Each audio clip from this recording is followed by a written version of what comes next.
ये सारी दौड़ भाग दिन भर की किसकी खातिर है? पेट की खातिर। एक अदद रोटी के लिए इंसान सुबह से रात तक भागता रहता है। कभी अपना शहर तो कभी अपना वतन छोड़कर परदेश जाता है, उम्रें गुजार देता है। लेकिन सोचिए, बहुत से लोगों को रोटी मिल तो जाती है लेकिन मयस्सर होकर भी नहीं होती, क्योंकि वही रोटी उनके शरीर को रास नहीं आ रही होती। दरअसल ज्यादातर घरों में गेहूं की रोटी बनती है जो शरीर को ऊर्जा देती है और पेट देर तक भरा रखती है। लेकिन कुछ लोगों को रोटी खाने के बाद पेट फूलने, गैस, ऐंठन, कब्ज, दस्त, उल्टी जैसा मन या फिर लगातार थकान महसूस होने लगती है। और इसकी वजह है गेहूं से एलर्जी, सिलिएक डिजीज या नॉन सिलिएक ग्लूटेन सेंसिटिविटी। अब जरा समझिए इसे। ग्लूटेन जो गेहूं में पाया जाने वाला एक प्रोटीन है और एलर्जी की वजह बनता है। खासकर सिलिएक डिजीज में शरीर का इम्यून सिस्टम छोटी आंत की अंदरूनी परत को नुकसान पहुंचाने लगता है।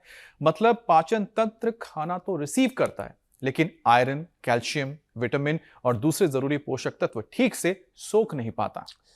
तो नतीजा सिर्फ पेट की परेशानी नहीं होती, मुंह में छाले, सिर दर्द, एनीमिया, कमजोरी, स्किन पर चकत्ते से आ जाते हैं, हड्डियों में दर्द और बच्चों में लंबाई का ना बढ़ना और वजन का ना बढ़ना जैसी दिक्कतें भी देखी जाती हैं। लेकिन यहाँ एक बात समझना बेहद जरूरी है। हर गैस, कब्ज या निकले हुए पेट को ग्लूटेन की बीमारी मान लेना गलत है और जांच से पहले अपनी मर्जी से गेहूं छोड़ देना भी ठीक नहीं है।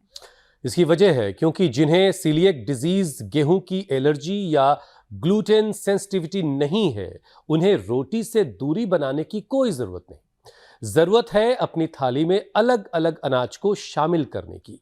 अब जैसे मक्का है, फाइबर देता है, बाजरा आयरन और मिनरल्स देता है, ज्वार आपके पाचन को हल्का रखता है, रागी से कैल्शियम मिलता है, जबकि सोया और चने की रोटी प्रोटीन देकर पेट को लंबे वक्त तक भरा सा महसूस करने में आपकी मदद करते हैं।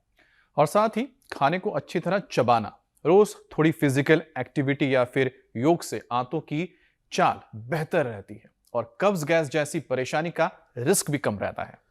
तो रोटी से रिश्ता बिल्कुल तोड़िए नहीं, अपने शरीर की जरूरत को समझिए।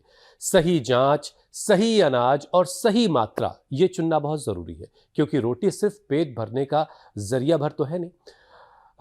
वो तभी असली ताकत बनती है, यही रोटी, जब शरीर उसे प्यार से अपनाता है और उसको आसानी से पचाता है, फिर उसमें जो इंग्रेडिएंट्स हैं उसे बॉडी तक पहुंचाता है। अब इससे ज्यादा तो आपको स्वामी जी ही बताएंगे। स्वामी जी प्रणाम, बहुत बहुत स्वागत है आपका। प्रणाम स्वामी जी, सुप्रभात। सुबह सुबह आपने पूरा हेल्थ एंड न्यूट्रिशन एजुकेशन दे दिया।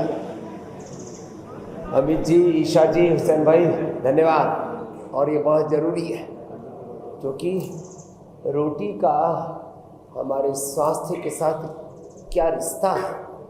और गेहूँ, चावल ही नहीं, उसके अलावा जो अलग अलग जो मिलेट्स हैं, और आज इसमें हमने सारी रोटी भी आपके सामने रखी हुई है।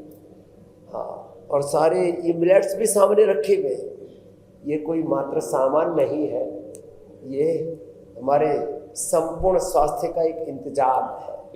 लंबे लंबे श्वासों के साथ ताड़ासन, दीर्घ ताड़ासन, त्रिकोणासन, कोणासन, पादहस्तासन, फिर सूर्य नमस्कार, योगिक जोगिंग पावर योग तो हम प्रारंभ में हर दिन करते ही हैं। और इसके साथ साथ योग के साथ यहाँ हमारे पूज्य स्वामी नकुल देव जी यजन भी कर रहे हैं और हमारे सभी स्वास्थ्य साधक जिन्होंने अप्रतिम लाभ पाया योग से, वो भी मेरे साथ यहाँ पर योग कर रहे हैं। और शरीर के शोधन के लिए हमारे योगाचार्य बालक यहाँ पर शुद्धि की क्रियाएं भी कर रहे हैं। जननेति, सूत्रनेति, कुंजर से लेकर के दंड बस्ती से लेकर के वस्त्र धोती, दंड धोती, बहुत कुछ करते हैं। और ये सब इसलिए हम बीच बीच में दिखाते बताते रहते हैं कि वापस हम योग, आयुर्वेद, नेचुरोपैथी, पंचकर्म, षटकर्म, पंचमहाभूत चिकित्सा, जो हमारी ऋषियों की जीवन पद्धति है, उधर फिर से लौटे। और जो कर सके वो सूर्य नमस्कार भी पूरा कर, जो सूर्य नमस्कार पूरा न कर सके वो कम से कम ताड़ासन तो करे ही। और ये योगिक जोगिक एक ये और